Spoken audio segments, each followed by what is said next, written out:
सामने खड़ा किया ताकि खुदा का पाक सुखन आपके सामने पेश कर सकूं। खुदा का वो दोधारी तलवार कलाम जो बन बन कूदे कूदे में से होकर गुजर जाता है, खुदा का वो कलाम जो सोने चांदी के सिक्कों से भी ज्यादा कीमती, खुदा का वो कलाम जो शहद के टक्कों से भी ज्यादा शीरीन, खुदा का वो कलाम जिसके बारे में लिखा है कि खुदा में कलाम था, कलाम खुदा के साथ था और कलाम ही खुदा है। खुदा का वो कलाम जिसके बारे में लिखा है कि आजकल और अब तक यकसा कलाम है, ये ला तब्दील कलाम, ये ला मुबद्दल कलाम। खुदा के उस कलाम के लिए, आपके लिए और मैं सबके लिए चाहता हूं कि आज का पाक कलाम हमारे लिए बाइस से बरकत हो। तो मैं चाहता हूं खुदा बाप के लिए, यीशु मसीह के लिए, खुदा रूह कुदूस के लिए, तहरीरी खुदा बाइबल मुकद्दस के लिए, खुदा की पाक शरीयत और खुदा के फजल के लिए एक बार जोरदार तालियां।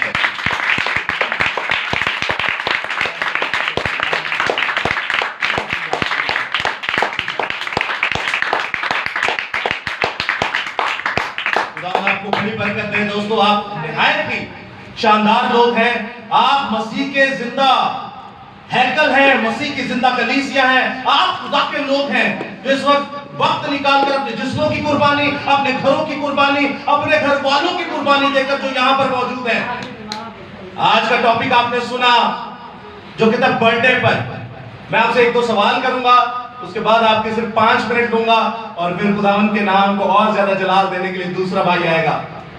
बर्थडे का मतलब क्या है? एक साल। चले, हैप्पी बर्थडे का मतलब क्या है जी? सालगिरह मुबारक। सालगिरह का क्या मतलब है? एक साल गिर गया। एक साल गिर गया। एक साल गिर गया। और कोई? चले, इसका मफहूम क्या है? ये तो आपने मतलब बताया। सालगिरह का क्या मतलब है? अच्छा, ये क्या है? बाइबल में कहते हैं। इसका क्या मतलब है? किसी ने पता हो? पता है किसी को बाइबल का मतलब क्या है? ये किस जुबान का लफ्ज है बाइबल? उर्दू का, इंग्लिश का, इमरानी का? नहीं पता। सालगिरह तो सानू पता है। चलिए बताइए, बर्थडे का मतलब क्या है? सालगिरह का मतलब क्या है?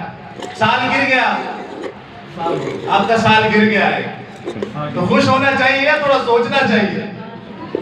एक साल गया, एक साल क्या हो गया? खत्म हो गया। बर्थडे लफ्ज क्या है? ना तो इसका मतलब सालगिरह है, ना इसका मतलब एक साल गिर गया। इसका मतलब है जन्मदिन। बर्थ का मतलब है पैदा होना और दिन का डे का मतलब है दिन, यानी जिस दिन वो पैदा हुआ। समझ रहे हैं आप? बर्थडे का मतलब है जिस दिन आप पैदा हुए। तो भाई ने बड़ी खूबसूरत बातें की और आज कलाम मेरे लिए बड़ा भाई से बरकत था।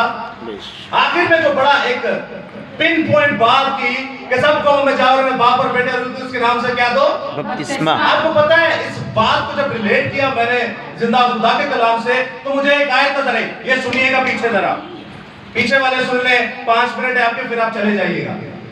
यहां पर लिखा है, गौर से सुनिएगा। मुकद्दस यूहन्ना रसूल की इंजील उसका 3रा बाब उसकी 3री आयत में यीशु ने जवाब में उससे कहा, मैं तुझसे सच कहता हूं कि जब तक कोई नए सिरे से पैदा ना हो वो खुदा की बादशाही को देख नहीं सकता। यहां पर भी पैदा होने का जुमला आया है। और कैसे पैदा होना है? नए सिरे से। ये नए सिरे से पैदा होने का मतलब क्या है? कोई जानता है? बपतिस्मा। बपतिस्मा लेना, नए सिरे से पैदा होना। और कुछ गहराई में अगर आप बताना चाहें तो पैराडाइज ऑलरेडी हुए हैं। फिर ये नए सिरे से पैदा होने का क्या मतलब है? जय मसीह की। माँ जी ने बड़ी खूबसूरत बात की। पुरानी जिंदगी को तर्क करना ते नई जिंदगी जाना। मैं आपके सामने एक और हवाला पढ़ता हूं कि नए सिरे से पैदा होने का मतलब क्या है। इसी यूहन्ना की इंजील उसका 1 बाब और उसकी 12वीं आयत में लिखा है, लेकिन जितनों ने उसे कबूल किया उसने उन्हें खुदा के फर्जंद यानी बेटे बेटियां बनने का हक बख्शा।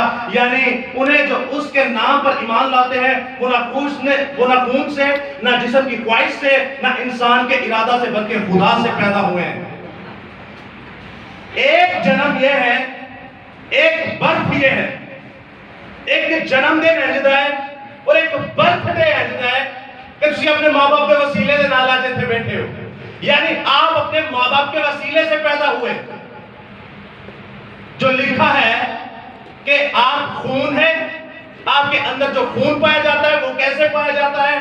क्योंकि जिस्म की ख्वाहिश थी और इंसान का इरादा था, तो तब एक नौमौलूद बच्चा इस जमीन पर आता है, पैदा होता है, और उसके अंदर खून जो है वो डीएनए जो है वो आपका यानी आपके माँ और बाप का, और जिन्होंने आपको पैदा किया उनका डीएनए, उनका खून आपके अंदर होता है।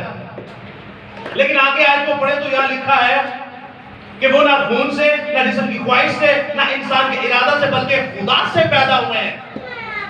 ये नए सिरे से पैदा होने का मतलब है कि आप खुदा से पैदा हुए हैं।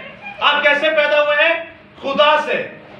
अब जब आप खुदा से पैदा हुए हैं तो इसका मतलब है ना आप खून से पैदा हुए, ना इंसान की ख्वाहिश से, और ना ही मां और बाप के इरादा से। आप खुदा से पैदा हुए हैं। तो जब आप खुदा से पैदा होते हैं तो आपका जो करैक्टर है, आपकी जो जिंदगी है, वो भी खुदा ही की तरह होनी चाहिए।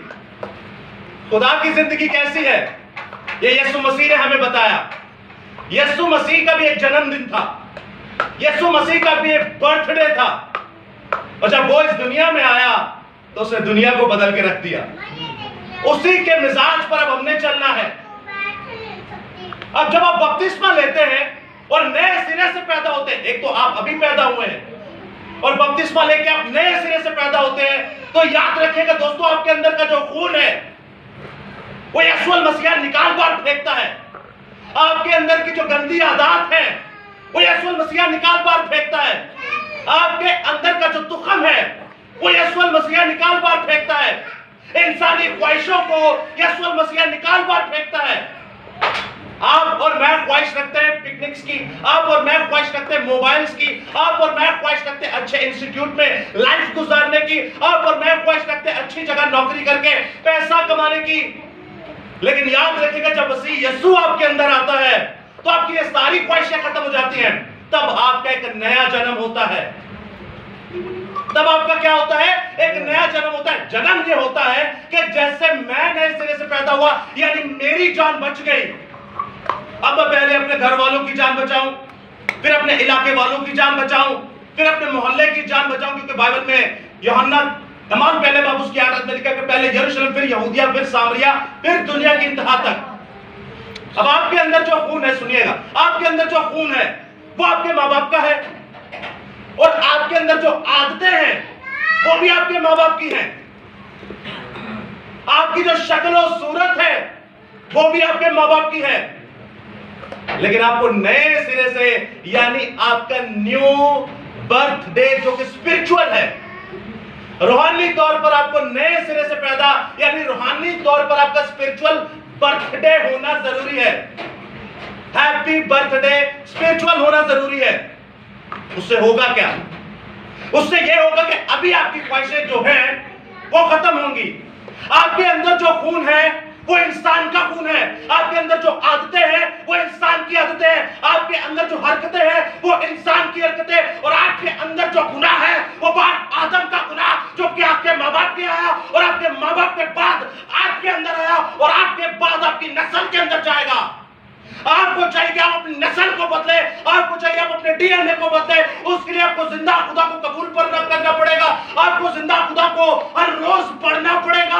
आपको जिंदा खुदा से हर रोज दुआएं करनी पड़ेगी और ये कहना पड़ेगा, खुदावंद जैसे मेरी रूह बच गई, अब मुझे हिम्मत और ताकत, अकल और फहम अता फरमा कि मैं दूसरों की रूहें बचाऊं। तब जिंदा खुदा आपका खून बदलेगा, तब जिंदा खुदा आपके अंदर के गंदे पानी को निकालेगा, तब जिंदा खुदा आपके अंदर की गंदी हरकतों को निकालेगा, तब जिंदा खुदा अपना बीज, अपना कलाम आपके अंदर रखेगा और आप जिंदा खुदा के नाम की मुनादी करेंगे। आप यीशु के इंजील की मुनादी करेंगे, आप यीशु के इंजील की नवीद सुनाएंगे, और बोतेरों को और बेतेरों को शैतान के मुंह से निकाल लाएंगे, शेर के जबड़े से निकाल कर अर्शे मुअल्ला पर पहुंचाएंगे।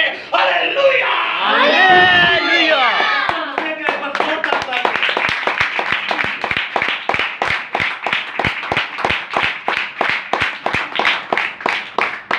दोस्तों, ये हो सकता है न्यू स्पिरिचुअल बर्थडे से, यानी नए सिरे से रूहानी पैदा होना। हम हर साल पैदा होते हैं, हर साल जन्मदिन मनाते हैं, लेकिन क्या कभी आपने गौर किया कि मैं इंजदा भी पैदा होया कि मैं उत्ते जाके मूवी वहा सका? क्या मेरा ऐसा बर्थडे हुआ है कि मैं ऊपर भी जब मरूंगा तो जाके मुंह क्या दिखाऊंगा? तो अजीजों याद रखिएगा, बपतिस्मा एक ऐसी चीज है जो आपको रूहानी जंग में दाखिल करता है, आपकी नस्ल को बदलता है, आपके डीएनए को बदलता है। और इस 12 तारीख को हम लोग बपतिस्मे देने जा रहे हैं। अगर किसी को तालीम की हाजत हो तो वो जरूर राब्ता कीजिए विशाल भाई से, वकार भाई से, वकास भाई से, हारिस भाई से, विकी भाई से। ये जिंदा खुदा के सूरमा हैं। मारिया से राब्ता कीजिए, ये जिंदा खुदा के लोग हैं जो मेरे साथ कई सालों से खुदा की मुनादी कर रहे हैं और मरते दम तक करते रहेंगे। तो अजीजों याद रखिएगा, नए सिरे से पैदा होना रूहानी तौर पर वो बड़ा जरूरी है। अगर मैंने बपतिस्मा लिया है तो मेरी ख्वाहिशा पुरानी ही ने, अगर मैंने बपतिस्मा लिया है तो मेरे काम पुराने ही ने, अगर मैंने बपतिस्मा लिया है तो मैं आज तक किसी की रूह नहीं ना बचाई तो बचनी त्याड़ी भी नहीं थे। ये बपतिस्मा आपको नहीं बचा सकेगा, ये नया बर्थडे आपको नहीं बचा सकेगा, ये नया सालगिरह आपको नहीं बचा सकेगा, ये नया जन्मदिन जो रूहानी है, जो पाक मुकद्दस रस्म है, ये आपको नहीं बचा सकेगी। मैं आपको एक मिसाल देता हूं दूसरे सलातीन में से। नुमान कोड़ी को कौन कौन जानता है? किसी ने नाम सुना हो? जय मसीह की बाइबल पढ़ने वालों का पता चलता है। आपने कभी जानवर को बाइबल पढ़ते देखा है? किसी जानवर को देखा है कभी बाइबल पढ़ते हुए? तो जरा इंसान बाइबल नहीं पढ़ता हो कि वो उससे भी बदतर है। अगर इंसान इस जिंदा खुदा को ना पढ़े तो वो सबसे बड़ा जानवर, क्योंकि जानवर भी नहीं पढ़ते तो इंसान भी नहीं पढ़ता, तो तुम्हारे जितने जानवर तो कोई फर्क नहीं।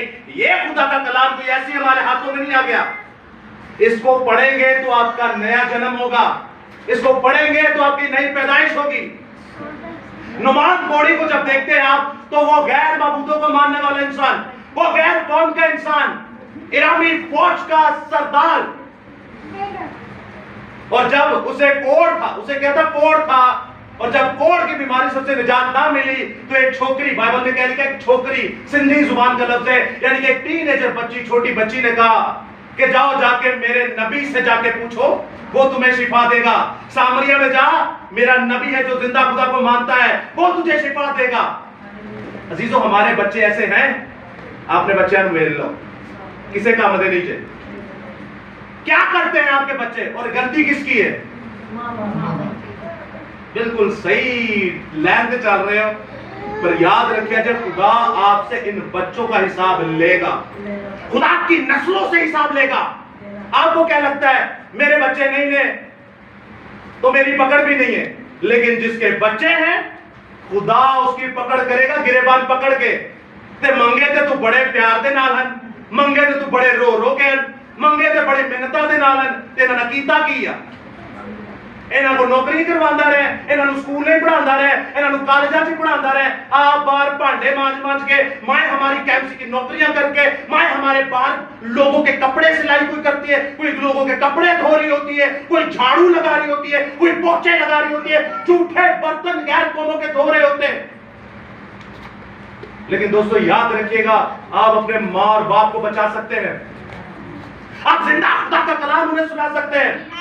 ये नुमान कोड़ी को देखिए, गैर कौम का ऐसा सरदार जो कि सिपा सलार था, लेकिन कोढ़ से भरा हुआ था, बीमारी से भरा हुआ था, लानत से भरा हुआ था। लेकिन अजीजों याद रखिएगा, जब उस छोकरी ने कहा कि जा, और वो गया, और जिंदा खुदा के मुकद्दस अलीशा नबी ने कहा कि जा जाके दरिया यरदन से 7 गोते ले ले। 7 कामलियत का लफ्ज जो कि यीशु मसीह को शो करता है, और गोता लफ्ज जो है इसका मतलब है बपतिस्मा। तो कितनी बार लिया? 7 बार। 7 बार का मतलब है खुदा ने लिया, लेकिन अगर मन समझ जाता है ये 7 बार है तो 7 का मतलब खुदा ही है। यानी जिंदा खुदा के नाम में वो ईमान जब लाया तब 7वां गोता था। अपने गैर माबूदों को वो छोड़ता है और वो जिंदा खुदा की तरफ चलता है, कहता है मेरा नया जन्म हुआ है, मेरी पुरानी जिंदगी मैंने इस्राएल को कॉन्कर्ड किया, मैंने इस्राएल को मार गिराया, मैं इस्राएल के ऊपर काबिज हूं। और ये छोटा सा शहर का बादशाह के अंदर छोटा सा शहर, एक नबी कहता है मुझे सामरिया का के जा जाके गोते ले। चल ठीक है, मैं गोते ले लेता हूं। और अजीजों याद रखिएगा, जब 7वां गोता लिया तो उसका नया जन्म हुआ था। आज आपके अंदर भी नया जन्म होना चाहिए। आप भी अपनी पुरानी रविशों को छोड़ दें, आप भी नुमान कोड़ी की तरह हो जाएं, आप भी यूहन्ना की तरह हो जाएं। नुमान कोड़ी क्या कहता है कि मैं जाके 7 गोते लूंगा। पहला गोता लिया, दूसरा गोता लिया, तीसरा गोता लिया, चौथा गोता लिया, 5वां लिया और 6ठा लिया। कहता है अपने मुलाजिम को, ये क्या मसला है? उसने कहा अगर उस्ताद ये कुछ बड़ा कहता तो भी तो तू करता ना, चल 7वां भी ले ले। अब जब 7वां गोता लिया तो उसका जिस्म एक नवमौलूद बच्चे के न्यू बॉर्न बेबी की तरह हो गया। न्यू बॉर्न बेबी का मतलब क्या है? स्किन नोरी की नरम हो गई, स्किन नरम हो गई, आंखें छोटियां हो गई, मुंह छोटा हो गया, साइज छोटा हो गया। नहीं, न्यू बॉर्न बेबी का मतलब कि जैसे पैदा होते हुए बच्चे के अंदर कोई गुनाह, कोई बीमारी, कोई लानत नहीं, इसी तरह इस नुमान कोड़ी के अंदर सारी बीमारियां खत्म हो गई, सारी बदकारियां खत्म हो गई, क्योंकि इसने गैर मबूदों को छोड़कर जिंदा खुदा के कलाम को पढ़ा, जिंदा खुदा के कलाम पर ईमान लाया। और जब जिंदा खुदा के कलाम पर ईमान लाया तो अलीशा को कहता है ये हदिये ले ले, ये नजराने ले ले, ये बादशाही लिबास ले ले। उसने कहा मैं नहीं लूंगा। उसने कहा यार ले ले, मैंने बहुत बड़ी शिफा पाई, तू नहीं जानता मैं कौन हूं? मैं इरामी फौज का सदर हूं, सिपाह सलार हूं, फौज का सदर हूं। अरे ले ले, मुझसे सोना ले ले, चांदी ले ले। और अलीशा नबी कहता है खुदा की सौगंध, खुदा की कसम, मैं तुझसे एक सिक्का भी न लूंगा। अब तब होता क्या है? जब हदिया नहीं लिया तो होया की? जब हदिया नहीं लिया तो ये गैर कौम का ऐसा बड़ा सूरमा कहता है कि मैंने इस दुनिया के अंदर यहोवा खुदा के अलावा और कोई खुदा नहीं देखा। देखो उसने मेरे कोड़ को ठीक किया, उसने मेरे जख्मों को ठीक किया, उसने मेरी लानत को ठीक किया। मुझे 2 खच्चरों की ये जमीन की मट्टी दे दे, ऐ यशवा, ऐ अलीशा, मैं इस मट्टी को ले जाऊंगा अपने शहर के अंदर, अपने मुल्क एराम के अंदर। इस मट्टी के साथ मैं मजबा बनाऊंगा और गैर कौमों की कुर्बानी नहीं बल्कि यहोवा खुदा यीशु मसीह की कुर्बानी, सोतरी कुर्बानी चढ़ाऊंगा। हालेलुया। दोस्तों ये है जिंदा खुदा का कलाम, ये है नया जन्मदिन। ऐसे होता है नया जन्मदिन कि आपकी रूह बदल जाए, आपका जिस्म बदल जाए और आपकी आदत भी बदल जाए, आपकी आदतें बदल जाए। सो खुदावंद आपके साथ हो, हमारे लिए दुआ कीजिएगा। 12 तारीख को बैप्टिज्म के लिए जा रहे हैं, बपतिस्मे के लिए जा रहे हैं। खुदावंद हमें बड़ी बरकत दे। और कोई रूह भी हो तो खुदावंद उसे भी हमारे पास लेकर आए ताकि वो नए सिरे से पैदा हो, न्यू स्पिरिचुअल उसका बर्थडे हो। ऐसा सालाना नहीं है तो 1 साल खत्म हो रहा है। जब जिंदा खुदा में रूहानी नए सिरे से पैदा होंगे तो आपका नाम आसमान पर किताबे हयात में लिखा जाएगा। समझ जाता हूं, एक बार अपने लिए जोरदार ताली और एक अंकल के लिए भी जोरदार ताली है।